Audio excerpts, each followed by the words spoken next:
తెలంగాణ రాష్ట్రంలో పార్లమెంటు ఎన్నికలకు సంబంధించి ఫలితాలు వెల్లడొస్తున్నాయి. ఇప్పటికే 2 పార్టీలు మాత్రం తీవ్రంగా ముందంజలో ఉన్నాయి. మిగతా పార్టీలన్నీ కూడా మరి వెనుకంజ వేయడం జరిగింది. ప్రత్యేకంగా మనము బీఆర్ఎస్ గురించి చూసినట్టయితే ఈ మొత్తం 17 స్థానాల్లో పోటీ చేసిన బీఆర్ఎస్ పార్టీ కేవలం 1 స్థానం మాత్రమే లీడ్ అయితే కొనసాగుతుంది. మిగతా ఎక్కడ కూడా ప్రభావం చూపలేదు. మరొక వైపు కాంగ్రెస్ పార్టీ 8 స్థానాల్లో లీడ్లో ఉంటే ఇటు బీజేపీ 8 స్థానాల్లో లీడ్లో ఉంది. అవేవో ఒకసారి మనం చూద్దాం. వారికి సంబంధించి సార్వత్రిక ఎన్నికల ప్రక్రియ కౌంటింగ్ ప్రక్రియ అయితే కొనసాగుతుంది. ఈ నేపథ్యంలోనే తెలంగాణ రాష్ట్రంలో మెజారిటీ స్థానంలో మరి బీజేపీ ఇటు కాంగ్రెస్ 2 మెజారిటీ స్థానాల్లో పోటీ పడుతున్నాయి.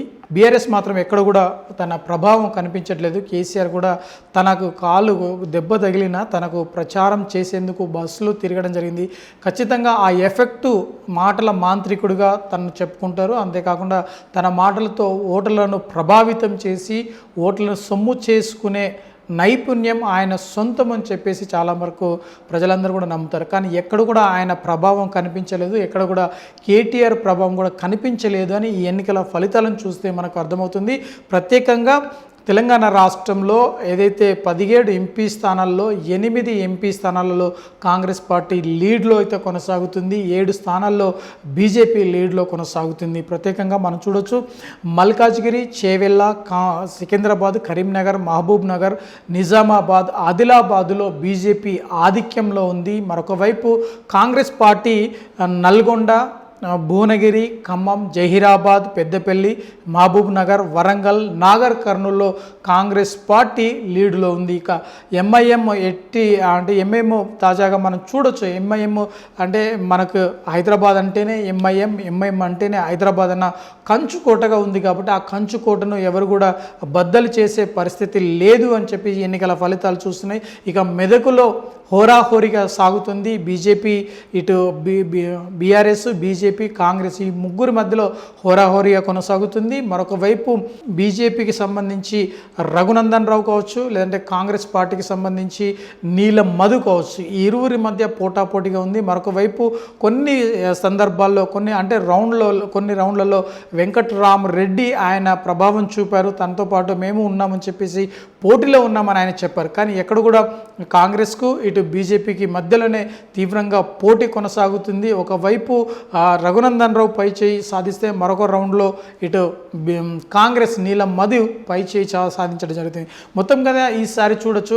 మల్కాజ్ గురించి ప్రత్యేకంగా మనం ప్రస్తావించుకోవాల్సిన అవసరం ఉంది. ఎందుకంటే ఎంపీగా గెలిచిన తర్వాత Revanth Reddy sitting MP Congress party నుండి గెలవడం జరిగింది. ఆ తర్వాత ఈసారి కూడా కాంగ్రెస్ కంచుకోటగా ఉండాలి, కంచుకోటగా నిలబడాలని చెప్పేసి సునీత మహేందర్ రెడ్డిని ఆయన ప్రత్యేకంగా ఇక్కడ బరిలో నింపడం జరిగింది. అయితే ఇక్కడ కాంగ్రెస్ పార్టీకి సంబంధించి కావచ్చు, లేదంటే బీజేపీ నుండి ఈటల రాజేందర్ మాజీ మంత్రి ఇక్కడ బరిలో నిలిచారు. మరొక వైపు బీఆర్ఎస్ పార్టీ నుండి రాగిడి లక్ష్మారెడ్డి బరిలో నిలిచారు. ఇక్కడ తీవ్రంగా మనకు పోటీ అయితే కనిపించింది.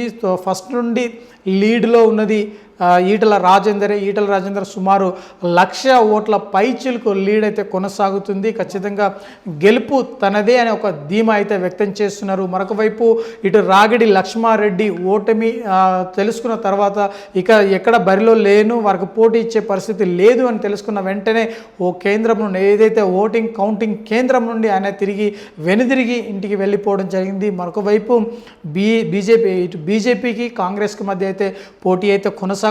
మొత్తం మీద మాజీ మంత్రి తను గతంలో పార్టీ మారిన తర్వాత ఎమ్మెల్యేగా పోటీ చేసి ఓటమి చవిచూశారు హుజురాబాద్లో. ఆ తర్వాత తను ఇక్కడ స్థానికంగా ఉన్న మల్కాజ్గిరి ప్రాంతంలో ఆయన నివాసం ఉంటున్నారు. కాబట్టి నేను స్థానికుణ్ణి, అంతేకాకుండా ఇక్కడ నేను గెలుస్తాను అని చెప్పి ఒక ధీమానైతే వ్యక్తం చేయడం జరిగింది.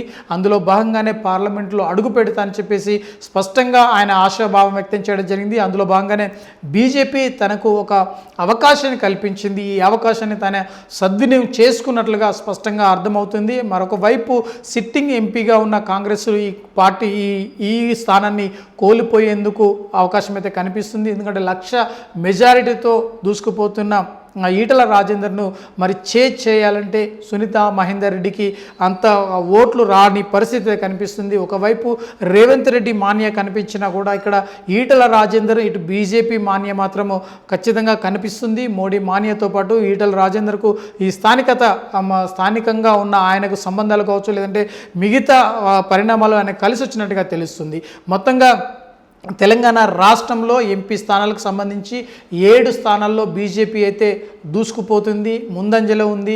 ఒకవైపు చేవెళ్ళ కావచ్చు, నిజామాబాద్ కావచ్చు, ఆదిలాబాద్ కావచ్చు, నిజామాబాద్ కావచ్చు, ఈ స్థానాల్లో బీజేపీ ముందంజలో ఉంది. బీజేపీకి ఇటు తగ్గ ఫైట్ అయితే ఇటు కాంగ్రెస్ పార్టీ ఇస్తుంది. అయితే ఏది ఏమైనప్పటికీ కూడా కాంగ్రెస్ పార్టీ అంటే 2 డిజిట్ స్థానాలను ఎంపీ స్థానాలను గెలుచుకుంటామని చెప్పేసి ఒక ధీమానైతే మొదటి నుండి చెప్పుకుంటూ వస్తారు. 10 నుండి 12 స్థానాల్లో ఖచ్చితంగా కాంగ్రెస్ పార్టీ గెలుస్తుంది అని చెప్పేసి సీఎం రేవంత్ రెడ్డి స్పష్టంగా మరి చెప్పడం జరిగింది. అందులో భాగంగానే 8 స్థానాలు మాత్రం ఇప్పుడైతే లీడ్లో ఉంది. మరొక 7 స్థానాల్లో బీజేపీతో పోటాపోటీగా ఉంది. ఎంపీకి సంబంధించి ఈ స్థానాలు గెలుచుకుంటే ఖచ్చితంగా కేంద్రంలో ఇటు మోడీ కావచ్చు, లేదంటే ఖచ్చితంగా మన రాహుల్ గాంధీని పీఎం చేసేందుకు ఒక అవకాశం ఉంటుందని చెప్పేసి ఇరు పార్టీల నేతలు కూడా ధీమాను వ్యక్తం చేస్తున్నారు. మొత్తంగా మరి రాహుల్ పీఎం అవుతాడా, లేదంటే మోడీ పీఎం అవుతారా, ఎవరు అవుతారు అనేది కూడా ఈ ఎంపీ స్థానాలపైన డిసైడ్ చేసేందుకు అవకాశం ఉంది. కాబట్టి